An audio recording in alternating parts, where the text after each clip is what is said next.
자, 지금 한국 정치에 서로가 완전히 막장으로 가는 그런 이 추태들이 연출되고 있습니다. 이런 여야 용산을 막론하고 전부가 지금 주말을 넘기면서 최악의 막장 정치 형태를 보이고 있는데, 이것은 상대가 워낙 저질이라서 나의 저질은 보이지 않을 것이다, 이런 자신감이 기반되어 있다. 자, 이재명 진영은 윤석열 정권이 워낙 수준이 하다, 이렇게 보는 것 같고, 국민의힘은 민주당이 워낙 저질이라서 우리 전당대회 막장 폭로극은 문제가 없다, 이렇게 보는 것 같고, 용산은 여야가 절 모양이니까 이럴 때 우리 아픔 김건희 부분을 적당히 때우고 넘어간다고 주말에 몰래 출석이 이루어졌습니다. 자, 먼저요, 민주당의 이재명이가 지역 순회를 이틀간 했습니다. 그래서 첫날에는 인천, 제주, 경선에서 91%, 둘째 날에는 강원, 대구, 경북에서 93%를 얻었습니다. 이재명이가 2년 전에 전당대회에서 얻었던 득표율 77.7%를 훨씬 넘긴 거예요. 그래서 거의 이재명의 이런 득표율은 공산당 선거에서 찬반 물었을 때 나오는 지지율과 거의 비슷한 거예요. 자, 그런데 이재명이 뿐만 아니라 지금 최고위원을 뽑는 선거에서도 진명 표방하고 대통령 탄핵 이야기한 정봉주가 1위였습니다. 지난번 공천도 못 받았죠. 여러 무리 때문에요. 자, 다른 후보자들도 앞다투어 친명 충성 경쟁을 하고 있어요. 그래서 최고위원 전원이 친명이 될 거다라고도 예상이 되고 있습니다. 자, 그런데 그것뿐만 아니라 조국당에서도 조국이 99.9% 찬성률로 대표 연임이 됐어요. 그래서 조국은 전체 투표자 32,000여 명 가운데 32,000여 표를 얻고 그렇게 대표 연임이 됐습니다. 조국당에서 불과 43명만 조국을 선택하지 않았어요. 그래서 중국의 시진핑 선거, 푸틴 선거를 능가하고 있다, 이렇게 봐야 되겠죠. 반면에 국민의힘 경선에서는 여당의 전대 투표율이 작년에 전당대회 투표율보다 7%가 낮은 47.47%가 나왔습니다. 그래서 당원 선거인단의 모바일 투표율이 예상보다 월등히 낮게 나왔어요. AIS 투표까지 합산한 3일차 투표율도 45.98로 지난해 53.13%보다 낮았답니다. 그래서 오늘까지 ARS 투표와 국민 여론조사 전화면접 투표가 진행되는데, 자기들 투표율이 자기들 후보 4명끼리는 치열하게 싸웠는데도 투표율이 이렇게 낮았다는 거예요. 그러니까 국민의힘에 투표해야 될 당원조차도 투표가 하기 싫었다는 겁니다. 그래서 서로가 서로 좋게 막 해석을 하고 있는데, 나경원이, 원희룡이, 윤은 한동훈이 지지층이 이탈했다는 거고, 한동훈이는 1차에서 50%를 넘긴다고 큰 소리를 쳤습니다. 자, 지금 개딸들 등에 입고 최고위원 선거에서 1위를 당기는 정봉주는 정치권에서도 굉장히 문제적 인물이죠. 지난번에 강북을의 후보로 확정되었다가 목함질의 막말로 공천이 취소됐는데, 그는 조계사 여신도를 밀어서 넘어뜨려서 벌금 70만원, 가정폭력으로 또 문제가 됐고, 과거엔 또 여성에 대한 주행 의혹도 일었습니다. 이런 행복을 하든가 말든가 이재명을 제일 잘 받쳐줄 것 같아라고 민주당 당원들이 판단했다는 거예요. 자, 용산도 여기에 가세했습니다. 용산은 여야가 개판이니까 우리가 개판인 것은 문제 아니다, 이참에 김건희 검찰 조사 문제를 슬쩍 해결하고 넘어가자라고 했습니다. 여기선 두 가지 문제가 불거졌는데요. 하나는 정부의 보안부서에서 조사가 이루어졌다.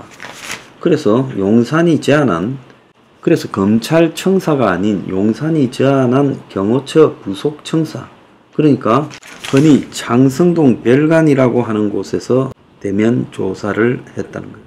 그래서 과거에 청와대 옆에 있던 그 창성동 별관이라고, 그것이 이제 경호처 부속청사가 됐는데, 그곳인 제3의 장소에서 지금 경호처 협의 아래 지금 김건희가 조사를 받았다는 겁니다. 그래서 이원석 검찰총장은 김건희 소환 조사 등과 관련해서 법 앞에 예외 특혜 성력은 없다 했어요.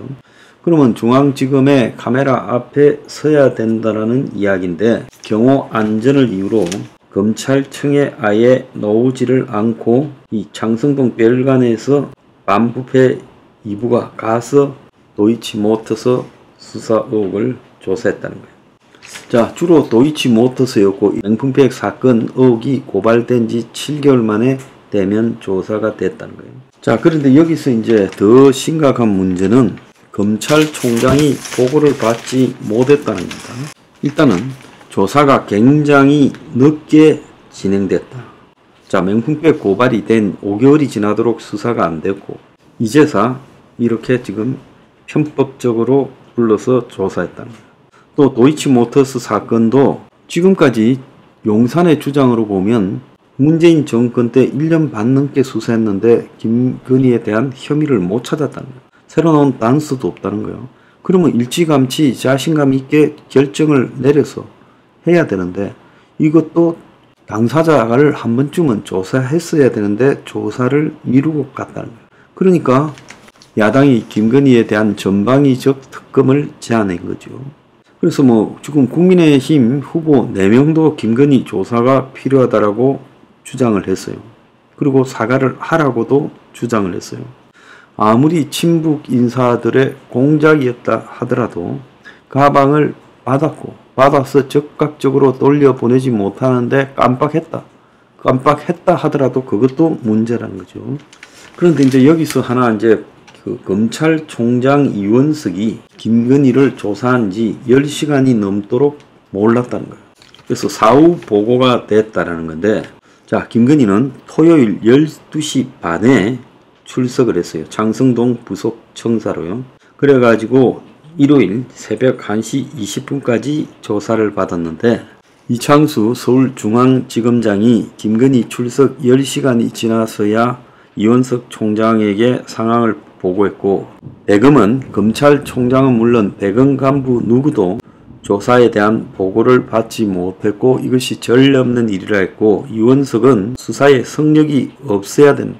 김건희 수사에 성력이 없어야 된다. 검찰에 나와서 조사받아야 된다라고 했는데, 도이치모터스 주가 조작 사건이 문재인 때부터 검찰총장의 수사 지휘권이 배제돼 있어 보고하고 수사하는 게 적절치 못하다 판단을 해서, 또 디올백 사건은 김건희가 처벌 대상이 아니어서 조사 자체가 불투명해 보고가 늦어졌다라는 엉뚱한 소리를 했습니다.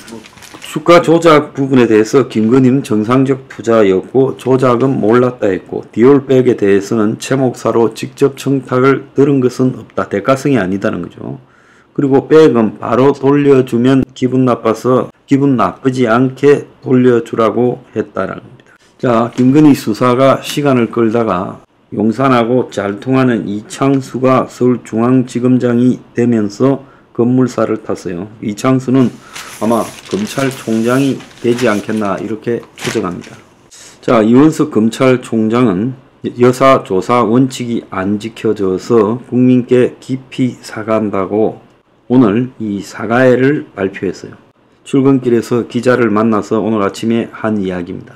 오늘도 3초간 침묵을 한 다음에 이런 조사 원칙이 지켜지지 않았다. 그래서 자기한테 보고도 없었고 일선 검찰청을 제대로 내가 끌고 가지 못하는 것이 책임이라고 본다. 남은 수사와 사건 처분에 있어서 국민이 법 앞에 평등하다라는 헌법 원칙이 관철되도록 힘을 다하겠다 이렇게 말을 했어요. 그리고 사후 보고라는 총장 패싱에 대해서는 진상과 경위를 조사한 다음 필요한 조사를 취하겠다 이렇게 말을 했습니다. 전체적으로 봤을 때 이원석이 검찰총장에서 물러날 가능성이 지금 매우 크게 부각되고 있습니다. 중요한 것은 이원석이 대면 조사도 몰랐고 제3의 장소에서 조사하고 있다라는 것도 몰랐다는 겁니다. 그러니까 조사 여부와 조사 장소에 대해서조차도 제대로 몰란 거죠. 언론만 공개하지 않고 검찰청사에 불러서 조사했어야 되고, 언론 공개만 안 되도록 얼마든지 주말에 할 수 있었겠죠. 그리고 총장한테는 조사가 시작된다고 보고 정도는 해야지, 총장 배제 원칙이 문재인 때부터 이 사건에 있었다고 아예 총장에게 조사하고 10시간이 지나서야 보고했다라는 것, 그것은 검찰 조직이 이미 위계 질서가 무너졌다라는 걸 의심하는 거죠. 자, 그래서 어쨌든 한 번은 때우고 갈 일이라 해서 이렇게 처리했는지 모르지만은, 용산이 지금까지 하는 일을 보면 뭔 해결책이라고 내놓으면 그 다음에 더 시끄러워져 버리는 결과를 초래한 것이 전통인데, 이번에 김건희 문제도 해결책이 아니라 더 시끄럽게 만들었다고 보고 있습니다. 그래서 민주당의 형태에 비하면 우리가 낫다라고 생각하는 국민의힘의 전당대회 꼬라지나, 또 용산이 김건희 출석시키는 방법이나 다 그야말로 상대가 개판이니까 우리도 그렇게 해도 된다라는 상대적 우월성, 이런 것들이 지금 지배한 결과가 아닌가 보고 있습니다. 정치는 최소한의 해야 될 일에 대한 기준이 있어야 되지, 상대가 저질이니까 우리는 상대보다도 조금 덜 저지르면 된다라는, 이게 문제라고 봅니다. 도덕은 이 절대적 기준에 의해서 가는 것이지, 자, 도덕이나 법률 준수는 절대적 기준이지 상대적 우월성이 아니라는 겁니다.